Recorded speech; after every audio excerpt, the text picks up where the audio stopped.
Lifeline. You are welcome again to Family Lifeline. My name is Bisi Adewale.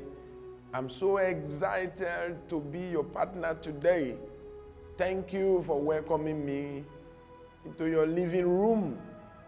Today, I will be talking about something very, very important. I call it 21 times every man must be patient in marriage. 21 times every man must be patient in marriage. Somebody said, what will you say is the major cause of trouble in marriage? My answer, impatience. Impatience is the reason why marriages are crashing today. Many people may not know that it is impatience, but as I begin to explain now, you will see areas where you are not patient.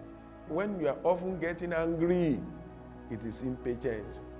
So you need to see the reason why you must be patient with your wife, you must be patient in your marriage. When you see a woman nagging, it is impatience. She couldn't wait for that thing to be done, so she wants to stuff into the throat of her husband. It's impatience. So impatience is one big killer of marriage. Don't allow it to destroy your marriage. So these are the times you must be patient with your wife in your marriage. Number one, when your expectation is not being met. When your expectation is not being met as a man, you will need to be patient. Somebody said, how can I develop patience? One of them is to always tell yourself, you call yourself by name, Bisi, be patient. Bisi, be patient. It's a preaching you have to do for yourself. Often, let's say the food is not ready and you're about getting angry. Anytime you get angry, check it very well. Your anger will either come from pride or from impatience. So you need to check it very well. Tell yourself, nobody can ever meet your expectation 100%. Even God is not meeting our expectation 100%. At times you want rain, all you have is sun. At times you want sunshine, all you have is rain. At times you want one kind of car. You pray and you have not been able to get the money. It's like God is not meeting your expectation. Please listen to this. Nobody inside this human skin can meet your expectation 100%. That is why your wife can never meet your expectation 100%. So when your expectation is not being met, please be very careful, be very patient with your spouse. Number two, when your spouse shows discretion. For example, you are expecting something this way, but she came back and did it this way. She's showing discretion for the benefit of the family. Do not what you really wanted. You need to be patient with her. This is where many men normally get it wrong. You don't want your wife to show discretion at all. You want her to do it the way you want. That's the problem with a lot of melancholy husbands. I want blue color. She eventually bought red color. There will be no peace until you return it. Until you return it and get the color I want. Brother, will that color change your name? Will that color make you million? It's just in color. The woman may not even attach anything to the color. Just, okay, give me that one. But you are expecting blue color. Then she brought red. Your wife is showing discretion. She went to the market to buy a particular thing. She got there. She couldn't get that thing. Then she saw another one. Then she used her discretion to get the new one. Then you are mad with her. That does not show good leadership. Your wife is not a robot. In fact, when you give your wife opportunity to operate at the level of her intelligence, you will see a better woman coming out. That is why most of the time when my wife says, what shall we cook? I will say, anything you have at home. Just use your discretion. If I travel on my way, she will say, what should we prepare for you? I say, anything you can get, what is convenient for you. Use your discretion, girl. Let your wife flap her wing. It is very good for her emotional balance. It is very good for her mental health. And it's very good for you too. Don't think your wife is stupid. Your wife is foolish. Oh, the same woman that is doing her own personal business, working in the office, but suddenly she will get back home. You are seen as somebody that cannot think, that you must think for every time. So when your wife shows discretion, celebrate her. If there's any correction to be made, please go ahead and make the correction. But be patient with her. Number 3, the third time to be patient with your wife, to be patient in your marriage, is when the bill is high and the account is red. The bill is high and the account is red. That is the time a lot of men normally show the red aspect of their life. They be so impatient with the children. They be so impatient with their wives. They be so impatient with everything, even with God. No, you've got to be patient. You've got to be patient. Money is coming. Account will still be blue. Bill will be paid. But don't destroy relationship before that is done. Number 4, when your children are behaving like children, when baby is behaving like baby. Yes, children will always behave like children. You don't expect children to behave like adults. That is why they are children.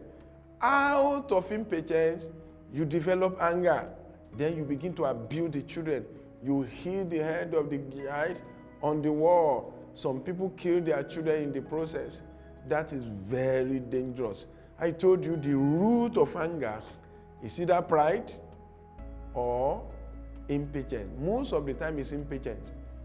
When you are not patient, you say some nasty things. You do some nasty things. Later you begin to regret it. Why are you regretting it? It is because you didn't use discretion this time you're supposed to use it. You didn't wait for the time when you can think sensibly. You spoke anyhow out of impatience. You destroy friendship. You destroy relationship. Please be patient. Family Lifeline.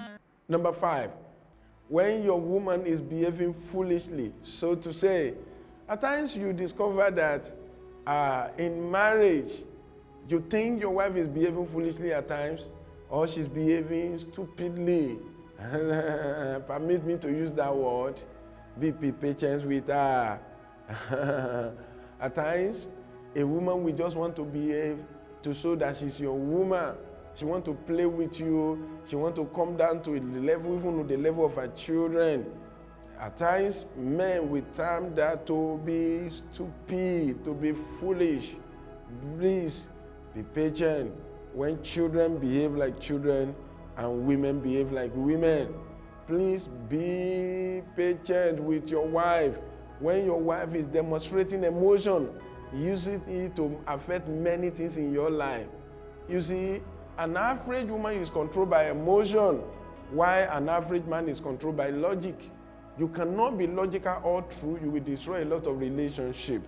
Logic plus logic may not be logical at the end of the day. That is why God planted somebody into your life who will come to the table with emotion. You come to the table with logic. You mix logic with emotion, then you have something that is very balanced. Sometimes you see your wife introducing emotion into issues. Then you'll be wondering, what is wrong with this woman? That's our neighbor. He came to our naming ceremony 9 years ago. Now they are naming their own baby. We have to go. You'll be saying, this naming ceremony is Monday morning. How are we going to manage that? That is logic talking. Emotion is saying, because they came to the naming ceremony of our child, we must go. That's emotion. Logic will say, how can we go from Lagos to Ibadan or from Ibadan to Lagos for just naming ceremony? The time they came for our naming ceremony, we were neighbor, the next house. Now we have to travel to Elisha for their naming ceremony. That is logic. That is logic. And the logic will say, no. I think on Lagos-Ibadan Expressway, there will be traffic hold up. Fuel is costly now. And we should tell her we're going to sleep in the place. A logic is already thinking about all those things. But emotion is, we must go. Emotion is not thinking of traffic. the amount of money it will cost, the hotel they have to sleep, a lot of things. But do you know what? If life is just about logic, there will be no relationship. And if life is just about emotion, there will be a lot of trouble, because all of us will be moved by emotion, will be offending each other, will be unforgiving, will be fighting each other, because of emotion always want to override reason. When you are not thinking, we are having only 2,000 naira in our hand, we say we should go from there to Elisha for naming ceremony, just because somebody attended our own child naming ceremony. But if you sit down with her, you can bring emotion to the table, bring logic to the table. Okay, you are right. They came for our naming ceremony. Even the husband came, the wife came, all of them came. And it's good for us to attend their own too. But now that they are putting their naming ceremony on Monday, what do you see to it? What can we do? Shall we send money to them? If you send 20,000 naira to them, wouldn't that one be better? You are right, oh. That will even make them happy. They can buy many baby formula because of that. Now you are using emotion to counter emotion. Can you imagine if somebody gives them 50,000 naira for baby formula, for pampers, diapers, and everything? They will be very happy. Oh. So our not attending the naming ceremony will not be fed. Instead of saying, no, we are not going. You have to be patient with your wife when she's putting emotion into issues. Women will always do. I will be back shortly. Family Lifeline. Number 7, passion for improvement born out in you, but you are not seeing results. When you have passion for improvement, you want your marriage to improve, you want everything to improve, you want your financial life to improve, you want your everything to improve, but you are not seeing improvement. Money is not coming as you expect. You know what? Many of our men will now take this one against their wives.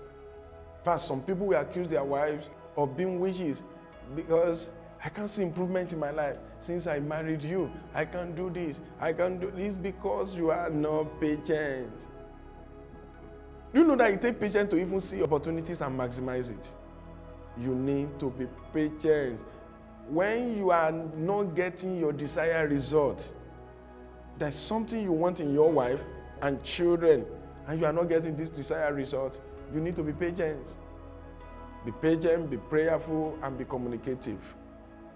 Most divorces took place because somebody somewhere, maybe one, maybe two, has not been patient enough.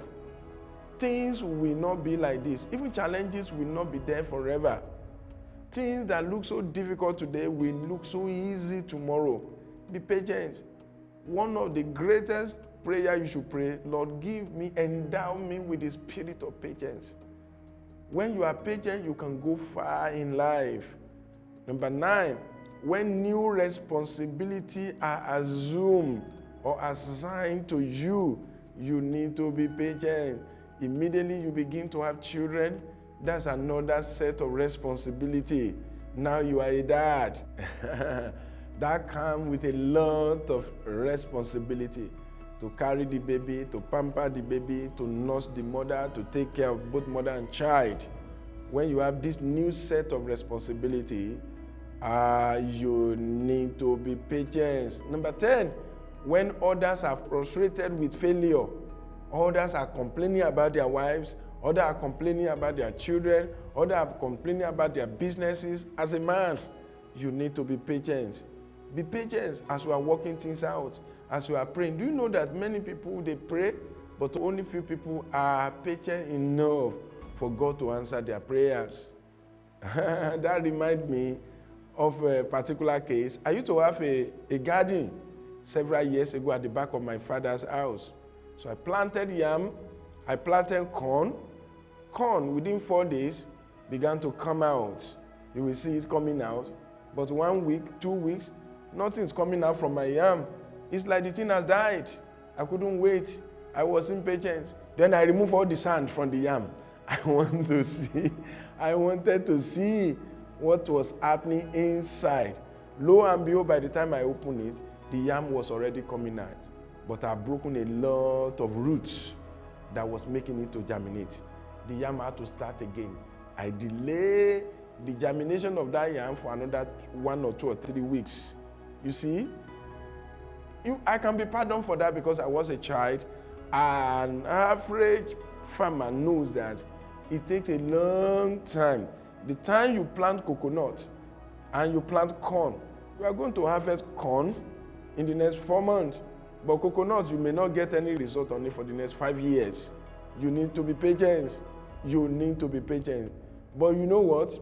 By the time you cut your corn and you hit it, coconut has not come out. But when coconuts start germinating, you are going to be eating from it for the next 120 years, non-stop. But for your corn, you are going to eat from it only once, and it's all over. The amount of money coconut will make for you is for years.